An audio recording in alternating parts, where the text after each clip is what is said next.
Hi guys, welcome to my channel.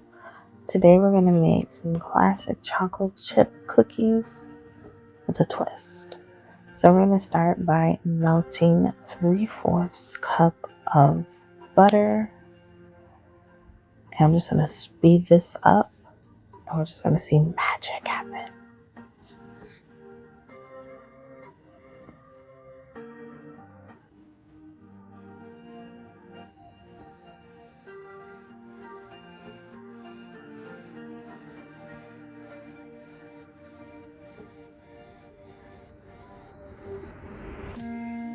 So as you guys see the speeding of melting, you see my shadow running all over the place because I was literally trying to do a bit of cleanup.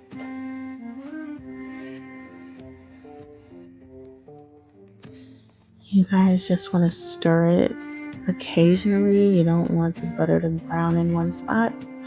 You want it to evenly be browned. Sorry, evenly be melted.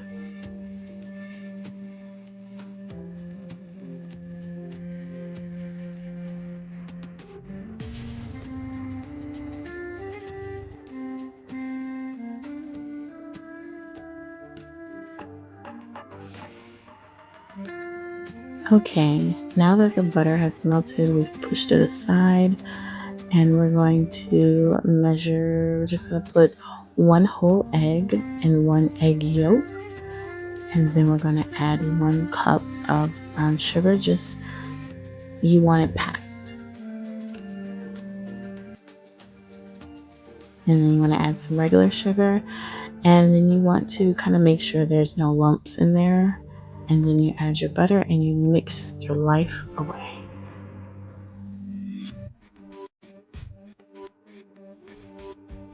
You want it to look like this consistency, and you're going to add your vanilla and give it a little mix.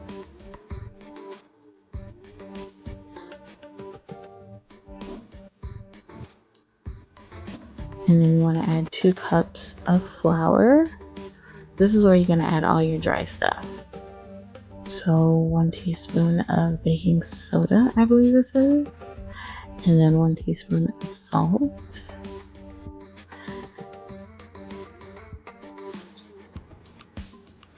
And then I like to try to put stuff away and drop things in the process.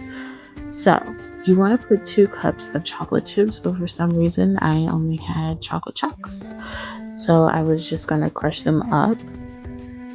And then while I was making this, I realized I wanted to add white chocolate chips, but they magically disappeared.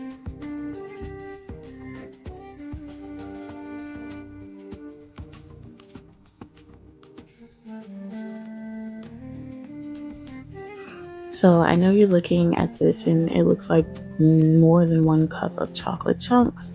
I ended up adding the whole bag because I was unable to find the white chips. So then I struggle putting these gloves on. I don't know why.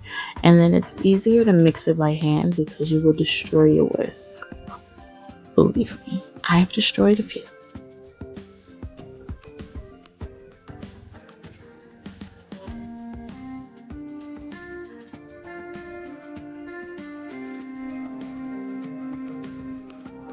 I wanted to play this in real time so you can see that it doesn't take that long, just a couple of moments to put it together.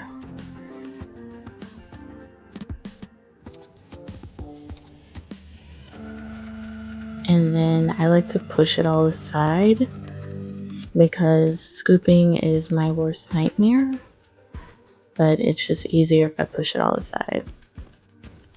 And then of course I had to have a sample to make sure all the flavors were in there. Alright, so anytime I bake anything, I really like to use parchment paper. And as you see, I just bought this and it really didn't like my gloves. So I just snatched them off to put this on there. And then I still had to cut it to size.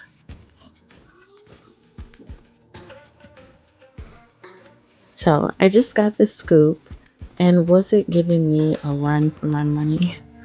It was not even like pressing all the way. So as you see, I made it work just like magic.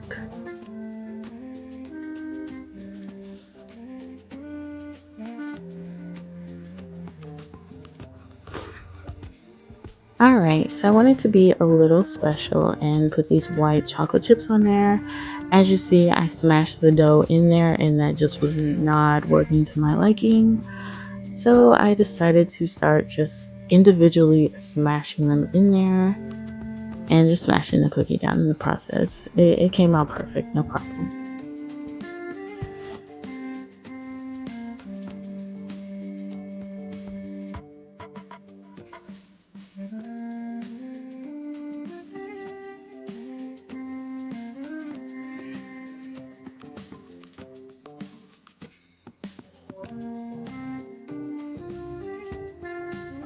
Okay, after I finished all the cookies, this is what it looked like. And then I put it in the oven on 325 for 8 minutes. I tried to do a little time lapse of them baking, but when I set the camera up, it wasn't even recording. What in the world? But anyways, so this is them coming out of the oven. They look beautiful. Beautiful. I just let them cool. And then I came back to try a cookie. It was really good. I don't know about you guys, but I love cookies that are semi-warm. And then I had to do some big back energy things and add some ice cream, because why not?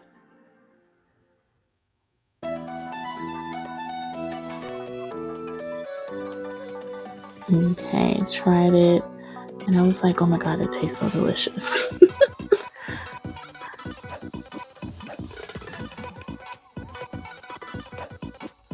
So this part of the video, I thought I paused it as I said, but you guys will just see me kind of moving all over the place and being a little extra. I guess that sugar rush hit real quickly.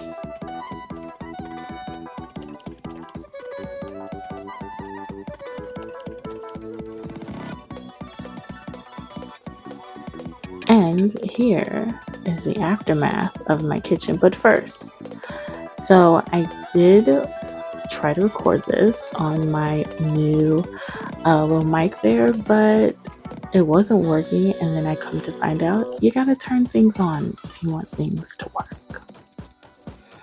Mind blowing, isn't it?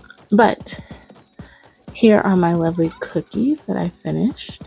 And here is my lovely mess that I have. It is a hot mess.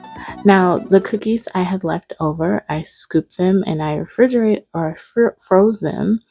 And then I put them in individual bags. But I put them in bags and put them back in the freezer so that the next time I want to bake, I can just pull one or two out. It would be no issue. But now I have this hot mess to clean. Thanks for joining me. And I can't wait for you guys to see the next one. Bye.